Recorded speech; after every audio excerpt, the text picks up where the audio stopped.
Hello, RC again. I'm doing this little pre-game strategy thing. Obviously, everything I'm showing you is subject to change. I'm not saying it's the best strategy, but it's a strategy you could use.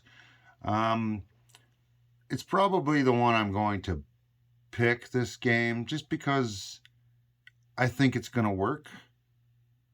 I've done similar things before. Uh, Normally, I do infantry instead of cavalry. But with the new game rules, how cavalry is overpowered in mountains with movement, it's kind of incentivized me to buy cavalry, which I think was the point. So in this thing here, I'm going to be using cavalry because they attack at 3, defend at 2, whereas infantry attack at 4 and defend at or attack at 2 and defend at 4. So infantry are a much better defensive unit, but cavalry is a much better offensive unit. Cavalry can also move one space before it attacks. And it can move that one space before it attacks or two spaces in mountains, whereas nothing else can except for aircraft. So, for that reason, I am looking at what I'm looking at here. So, I'm going to show you what my plan is, all right? So, it's going to be pretty basic. I'm not going to show any of the units I build until I'm done. Because I'm building 2 stacks of units and they're all going in 2 spots, and I'll just show it at the end here. So what will be happening is I'll probably take a unit and annex Austria, which will give me $2 extra, but it will also give the French $1 and the British $1. It stinks, but I get more units and they get more units at the same time. So I go up 4, France goes up 3, Britain goes up 3. But Italy's already up 3 from version 2. So it kind of balances out between these two, and this stuff was happening already in version 2. So I'm okay with it. I'm okay with doing this. I mean, I could wait, but this is what I'm going to do. So this would then become German units, all right? Now these German units I would take over here to Bohemia, and this would also become German, bumping my income. So turn 1, I have $20 to spend, but collect 22. Turn 2, I have 22 to spend, but I collect 23. And I get all these free units. And I get the opportunity to move these units around and use the money I collect from this to buy other units. So this right here has just bought me a infantry in Spain every turn if need be, or whatever, right? So that's the plan. So we've done that. Next, I'm going to non-combat move. I'm going to combat move these guys in there. And I'm going to move these guys over to here. While I'm doing that, I'm also going to move this one infantry here. I'll probably leave these infantry right here. Move the artillery down here. These infantry here. What do we got here? 2 artillery, a light tank, a cavalry. Let's leave the 2 infantry in there. All right. So now we've got, what do we got here? 2, 3, 4, 5, 6 infantry, 7, 8 infantry, 2 artillery, a cavalry, a light tank. 2 light tanks that can all collapse into here and here, right? So that's the plan on this side. I'm also going to have this fighter here, which I will probably move into this area here along with the German fighter, and for reasons that will become obvious in a moment. All right, so now I'm going to have all my aircraft down here.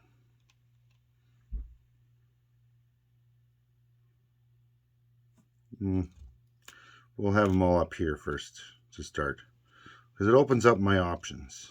All right, now my buys.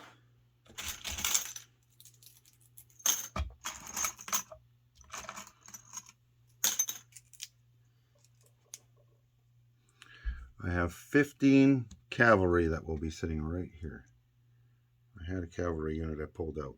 Of course I do. But I moved it off somewhere else. So let's grab one of these.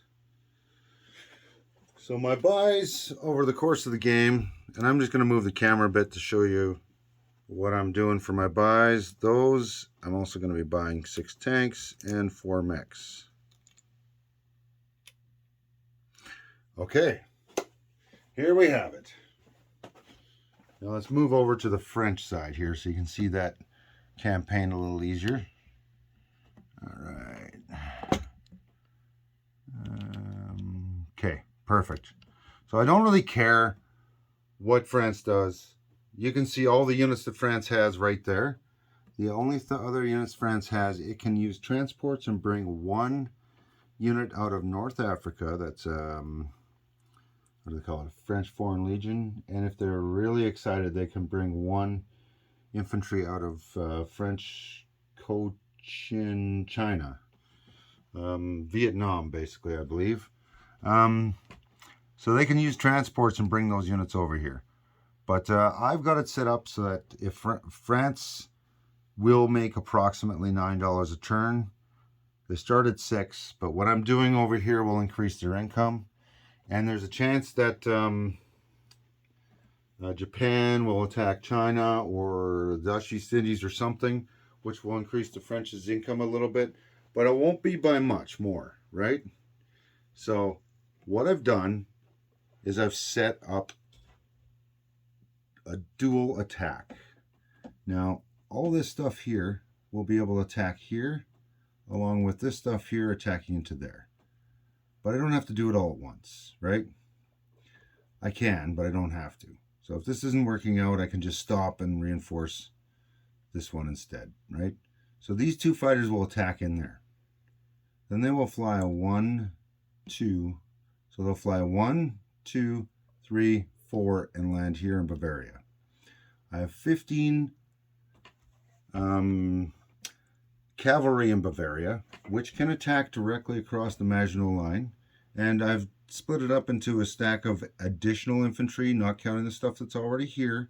These are the 3 places that China should be defending, is across the Maginot Line, Picardy, and Paris itself.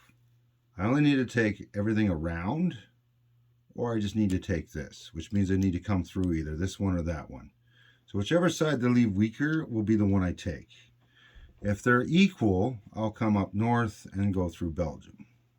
So as it sits now, I've got 6 tanks, 4 mechs, a fighter, and a tactical that can all blitz, plus a medium bomber I can bring along, and 15 cavalry. So what I can do, if this is overstacked up in Picardy and it's understacked here, I can go 1, 2 and attack Alsace-Lorraine. There'll be no blitz. I don't need a blitz. The turn after this, when I do my double impulse, I'll either take Paris, or if instead of doing this, they've really stacked up Paris, I'll blitz around this way, and I'll take this stuff out. I'll just surround Paris, which works equally well. All right, so this is just stacks of 7 infantry at each location. I'm assuming approximately 3 infantry each for 7 rounds. But that also could go up or down slightly because they bring in those 2 units from outside, or if they start lend-leasing to Abyssinia or Spain. So these are things to know, right? So that's option 1, straight through the Maginot Line. I take double casualties. They get a bonus on round 1. The fort's all fancy and good, but I am outnumbering whatever force they'll probably have there. With 15 cavalry that are attacking at 3, that I can lose every one of those and still succeed with the tanks and mechs. Or I have option 2. If this is really tough and this is equal but doesn't have the Maginot fortifications because they cannot build one, these cavalry can go 1, 2 and attack Belgium along with all these tanks and mechs. Then the fighter and tactical along with the mechs can blitz into Picardy. Then I do my second move. These guys are here, and this stack of this stuff here is here. It's just 1 or 1, 2. Everything that's left over attacks Paris. Or if Paris is overloaded, then we'll just blitz 1-2 and 1-2 around both sides of Paris if possible. All right, so that's the German-French plan. And that's all I'm building, and that's all I'm doing. Everything else I'm spending is going to be spending on convoys or whatever. So I'm trying to think, what turn is this? 36, 37, 37, 38, 38, 39, 39. So this is January 40 when I'm pulling the trigger on this. All right, and at this point in time, France has just rolled for extra income, but has not been able to spend any yet.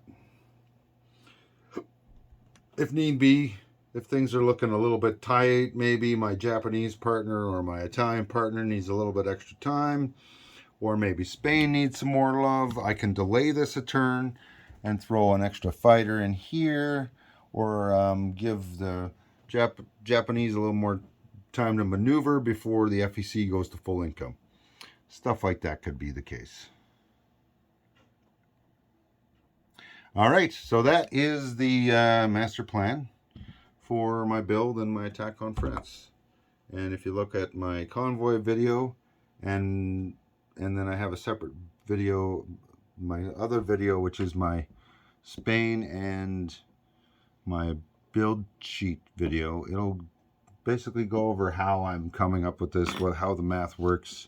I mean, it's approximate, right? So, but that's what I'm showing you, right? So turn 2, I have 20 in the bank. End of turn 1, I have 22.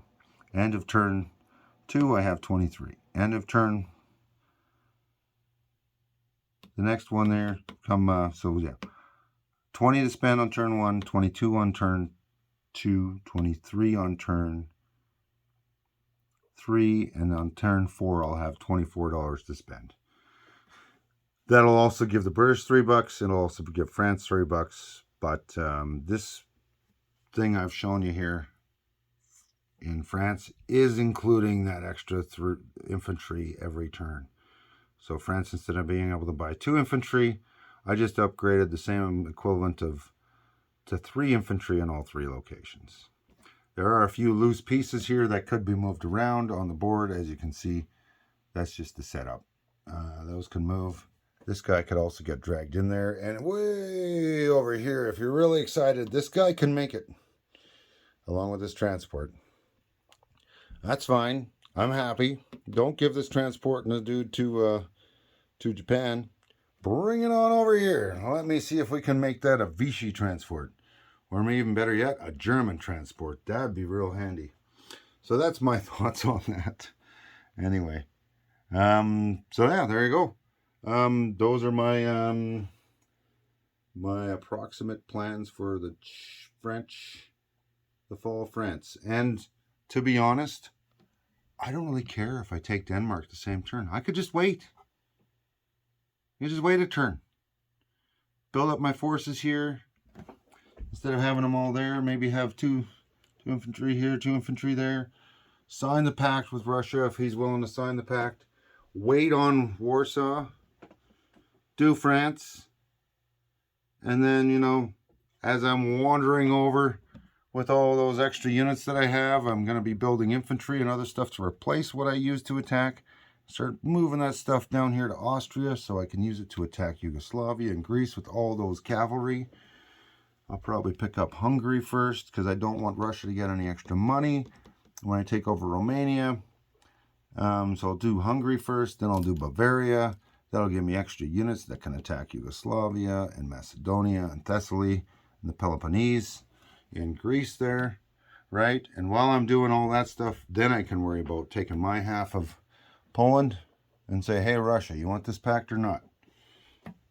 I'm perfectly willing to expand throughout Europe, the Middle East, and whatever, while Russia sits around and gathers up other things I can't reach. I can't reach Iran. Take Iran. Because if Russia takes Iran, that takes a bonus away from the British. Do it. Please. Collect $3 extra. Take that bonus away from the British. I'm fighting the British, not the Russians right now. So that's better for me if Russia has got the money and Britain doesn't. right? Anyway, those are my thoughts. That's my overall kind of strategy to start here, and that'll give me an opportunity to gobble up Belgium and Denmark and Yugoslavia and Greece and Bolivia and possibly Turkey.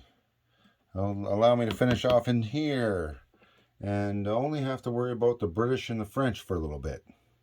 Then I can start worrying about Denmark and maybe Norway or Finland, depending on what happens with the pact, or Sweden if I get bored.